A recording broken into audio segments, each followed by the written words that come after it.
kawasan dari Jawa Tengah. Dan selanjutnya pemirsa, keberadaan tempat pembuangan sampah atau TPS ilegal di kawasan Cilincing, Jakarta Utara meresahkan warga sekitar. Selain menimbulkan bau tidak sedap hingga ke permukiman, tumpukan sampah yang menggunung juga dikhawatirkan memicu kebakaran di tengah cuaca panas dan musim kemarau ini.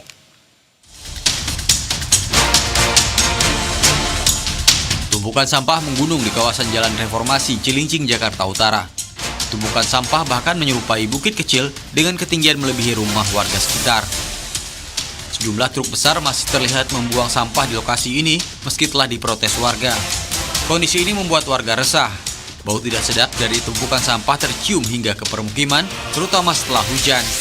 Warga juga khawatir tumpukan sampah memicu kebakaran, terlebih saat ini cuaca panas dan musim kemarau.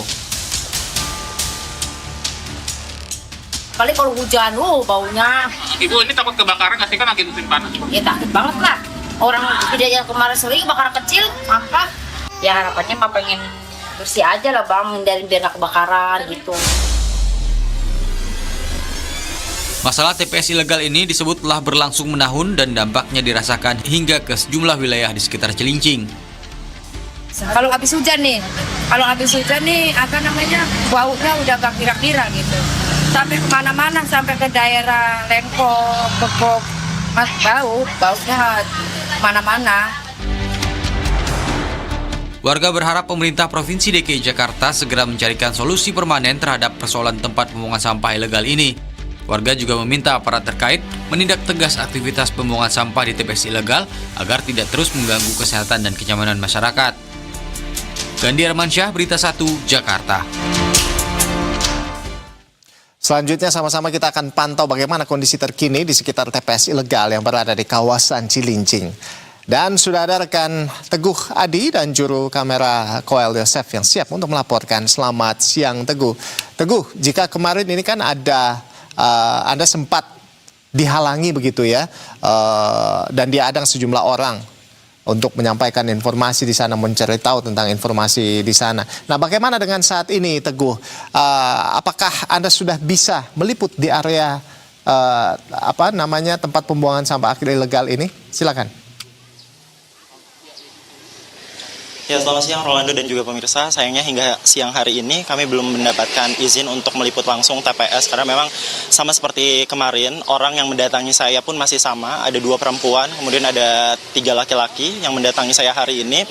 Dan kami tadi mencoba mengobrol dari pukul 10.30 sampai barusan ketika kami menjelang live report, mereka meminta kami untuk datang ke pos yang ada di kampung mereka. Sementara saya dan juru kamera Berita 1 kemarin sudah mendatangi pos, namun nihil, Rolando dan juga pemirsa, tidak diizinkan sama sekali. Dan hari ini mereka ingin mengulang skenario yang sama dengan mengundang kami ke pos untuk melarang kami meliput terkait gunungan TPS yang ada di belakang saya. Ini saya ada di kampung seberang, di mana jaraknya dari kali ke kampung ini sekitar 50 meter dan harus naik getek. Sehingga kampung yang ada di seberang, kampung Reformasi, dan kampung yang ada di tempat saya berada ini berbeda begitu.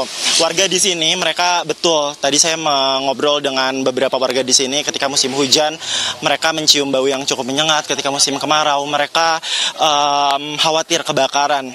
Namun kami juga tadi sempat mengobrol bahwa yang mereka katakan ketika mereka khawatir ketika gunungan sampah yang ada di belakang saya ini dibongkar, di sana ada sekitar 500 warga dan hampir semua warga atau beberapa warga menggantungkan hidup di gunungan sampah yang ada di belakang saya. Namun yang menjadi permasalahan belakang ini adalah terkait izin SHM atau SHGB yang ada di belakang saya ini, sehingga masyarakat ini mempertanyakan terkait kelayakan, karena memang Rolando, kalau misalnya pengalaman saya meliput ke TPS-TPS yang ada di Jakarta ataupun sekitarnya seperti Bantar Gebang, di sana ada unit pengelola untuk menembuskan surat izin liputan. Namun di sini kami tidak, bahkan kami digiring untuk masuk ke pos yang ada di Kampung Reformasi. Mungkin ini sedikit tidak terlihat Rolando, namun di belakang saya gunungan sampah itu hampir menenggelamkan rumah-rumah yang ada di sekitarnya karena tinggi sampah, gunungan sampah yang ada di sana itu cukup tinggi, Rolando. Kalau misalnya dari pantauan saya bukan hanya sampah rumah tangga, ada beberapa juga seperti yang sudah dikatakan Gubernur DKI Jakarta Pramono Anung bahwa ada sampah hotel, resto, dan juga kafe atau horeca. Dan saat ini kami juga masih dipantau oleh warga-warga yang ada di kampung seberang, di mana kami masih di bawah pemantauan mereka. Mereka posisinya tidak jauh, sekitar 5 meter dari tempat saya melaporkan. Dan di sini juga ada warga kampung sini yang sebetulnya mereka speak up terkait ketidaknyamanan yang mereka dapatkan selama bertahun-tahun ini, Rolando dan juga pemirsa.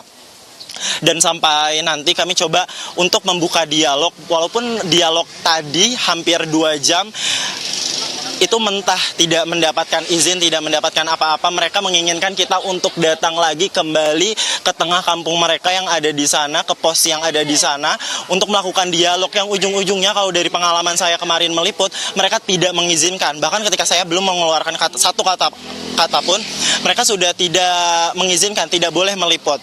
Beberapa media yang datang ke sini juga mereka terhambat, tidak bisa meliput ke daerah tengah yang ada di sana. Namun kalau misalnya kita meloncat lagi ke sisi sebelah sana, di sana adalah kawasan industri atau KBN.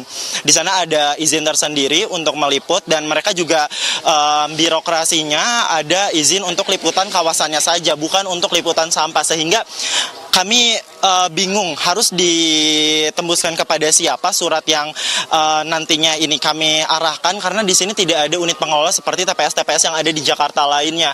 Rolando. Baik, Teguh. Jadi memang di sana juga nggak jelas begitu ya siapa yang mengelola seperti itu. Nah, emang ini berdirinya sejak kapan, Teguh? Kalau dari informasi yang Anda dapatkan, ini gunungan sampah di sini sudah sejak kapan?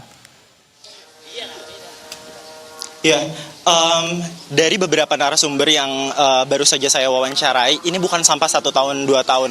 Beberapa ya ada yang bilang ini sudah ada sejak tahun 2000-an, artinya ini sudah 2 dekade lebih. Karena kalau misalnya Rolando perhatikan gambar pantauan udara ataupun gambar yang sudah kami kumpulkan sejak kemarin hari, gunungan sampah yang ada di sini ini cukup menggunung. Hampir seperti Bantar Gebang, namun ini versi lebih kecilnya saja. Karena kalau misalnya dari beberapa sumber referensi yang saya dapatkan, luas TPS yang ada di belakang saya ini jumlahnya 6 hektar, Rolando. Sehingga warga di sini mengaku bertahun-tahun mereka harus mencium atau menghirup udara yang tidak layak sebetulnya, karena biar bagaimanapun kondisi lingkungan di sekitar TPS ketika musim kemarau, mereka khawatir ada kepulan asap yang sudah jelas ini akan menyebabkan polusi. Kemudian ada polusi udara juga. Jadi memang, Rolando, permasalahan ini cukup kompleks karena memang dari Pemprov terkait juga sudah mulai memberi atensi terkait atau terhadap kasus ini, sehingga memang kami juga sebagai wartawan kami menyampaikan kepada publik apa yang terjadi sebenarnya di Kampung Reformasi dan sekitarnya ini, Rolando. Baik, terima kasih atas informasi dari Anda, Teguh Adi dan juga Koel Yosef ya. Kita berharap bahwa pemerintah setempat ini bisa memberikan solusi permanen terkait dengan hal ini agar memang tidak merugikan warga sekitar begitu ya, terkait dengan TPS ilegal atau TPS liar ini. Terima kasih sekali lagi Teguh Adi dan juru kamera Koel Yosef melaporkan secara langsung dari kawasan Cilincing. Selamat bertugas kembali rekan-rekan.